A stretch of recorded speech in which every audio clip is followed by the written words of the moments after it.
महापालिका निवडणुकीच्या पार्श्वभूमीवर अखेर ठाकरे बंधूंची युती जाहीर झालेली आहे। आपल्यासोबत सध्या शिंदे गटाच्या नेत्या नीलमताई गोरे आहेत। ताई, ठाकरे बंधूंची युती जाहीर झालेली आहे, तुम्ही कशा प्रकारे बघता?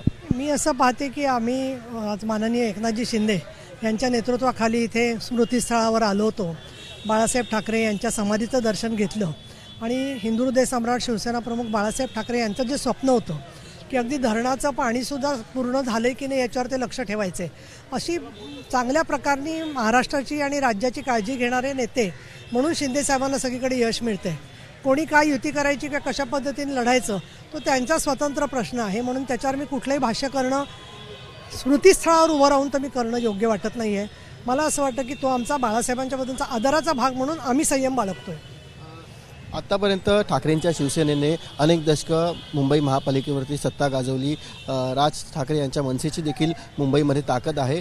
जर हे दोन्ही भाऊ एकत्र येत असतील तर किती मोठं आव्हान असू शकतं? मुळामध्ये असं आहे की हे दोन्ही वेगवेगळे जरी लढत होते तरी त्यांची मतं होऊन सुद्धा आमचे विधानसभेत आमदार निवडून आलेले आहेत आणि त्याच्यामुळे मला तर काही वाटत नाही कुठला प्रश्न याच्यामध्ये येणार आहे। म्हणून आमची मतं आमच्यापाशी येऊन आमची संख्या व्यवस्थित येईल। शिवसेना आणि भारतीय जनता पक्ष युतीची, परत आनंदराज आंबेडकरही आमच्याबरोबर आहेत, त्यांच्याबद्दल वाईट बोलणं किंवा त्यांच्याबद्दल काही बोलणं हा एकनाथ शिंदेंची संस्कृतीच नाही आहे। ते स्वतःही कधी विरुद्ध असं व्यक्तिगत कुणाबद्दल बोलत नाहीत आणि त्याचप्रमाणे आम्ही काम करत असतो। दोन्ही ठाकरे बंधूंचे पक्ष असतील किंवा मग तुमचा पक्ष असेल, हे तिन्ही मराठी माणसाचे पक्ष आहेत। काय वाटतं की अशा प्रकारे जर तीन मराठी माणसांचे पक्ष असतील तर त्यामुळे त्याचा फटका हा शिवसेनेच्या शिंदे गटाला बसू शकतो? एक विंदा करंदीकरांची कविता आहे, आणि जिचा आत्मा एक ती जनता अमर आहे।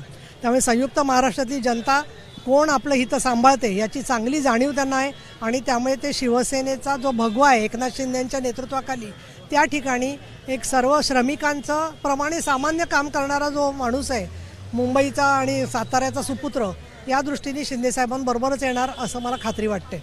शेवटचा प्रश्न, जरी ठाकरे बंधू एकत्र येत असले, त्यांच्यासोबत शरद पवार यांचा देखील पक्ष असला तरी काँग्रेसने एकला चलोरेचा नारा दिलेला आहे। त्यामुळे महाविकास आघाडी मुंबईत तरी एकत्र दिसत नाहीये। याचा फटका हा महाविकास आघाडीला बसू शकतो असं वाटतं? महाविकास आघाडीला कशाने फटका बसणार याच्यापेक्षा त्यांना सातत्याने फटकेच बसलेले आहेत। लोकसभेच्या वेळेला एक जे त्यांनी नॅरेटिव्ह खोटं केलं होतं त्याच्याबद्दलचं सगळ्यांना कळलं की काय ते खोटं बोलत होते। त्याच्यानंतर राज्यघटनेच्या संदर्भातलं नॅरेटिव्ह होतं, लाडक्या बहिणींचा निधी बंद केला जाईल हे एक खोटा प्रचार होता। तर या दृष्टीने मला असं वाटतं की ज्यांना केवळ राजकीय द्वेषाने पछाडलेलं आहे त्यामधून ते त्या भूमिका स्वतः घेत आहेत आणि काँग्रेससुद्धा आज म्हणते आम्ही नाही आहे बरोबर, प्रत्यक्षात ते काय करणार आहे ते त्यांना माहिती, परंतु याच्यामध्ये कार्यकर्त्यांची खूप फरफट होते। त्यामुळे जो सामान्य कार्यकर्ता आहे की जो त्यांच्याकडे वाट लावून डोळे ठेवून बसला आहे त्यांना मी सांगेन की तुमचा विकास करायचा असेल तर इथे शिवसेना आणि शिवसेनाच आहे। आपण ऐकलं त्या शिवसेना शिंदे गटाच्या नेत्या नीलम गोरे। व्हिडिओ जर्नलिस्ट रोहित कांबळेसह सचिन गाड, एबीपी माझा, मुंबई। एबीपी माझा, उघडा डोळे बघा नीट।